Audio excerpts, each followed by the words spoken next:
How does neuroplasticity relate to addiction? With every repetition of a thought or emotion, we reinforce a neural pathway. And with each new thought, we begin to create a new way of being us. These small changes, when repeated frequently, lead to changes in how our brain works and ultimately our behavior. Neuroplasticity is the muscle-building part of the brain. The things we do often we become stronger at, and what we don't use fade away. This is why making a thought or action over and over again increases its power. Over time, becomes automatic. A part of us. We literally become what we think and do.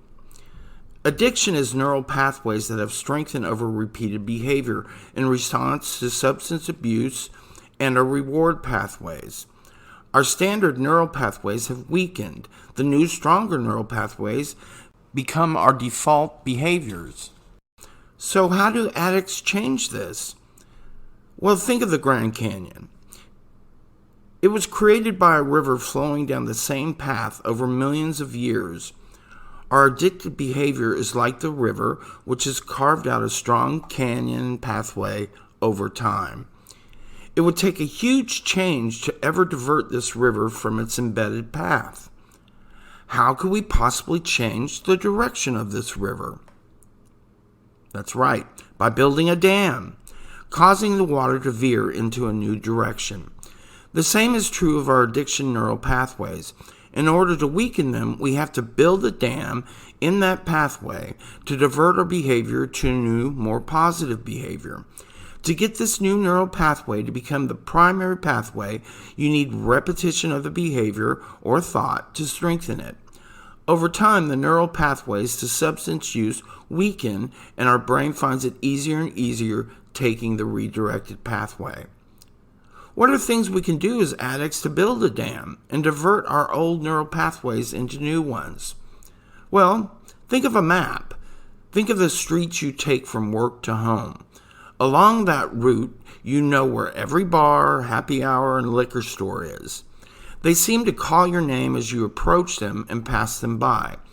It's too hard to resist the temptation to stop at one of them, and as an alcoholic, we eventually succumb to stopping at one of our familiar haunts.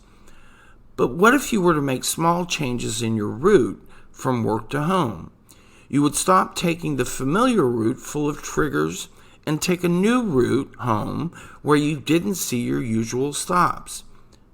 What if you did something as small as moving your couch in your living room so you didn't have the same sensory input as you do when you're sitting in your favorite spot at home to drink? Small changes make new neural pathways and weaken our usual behavior and thought neural pathways.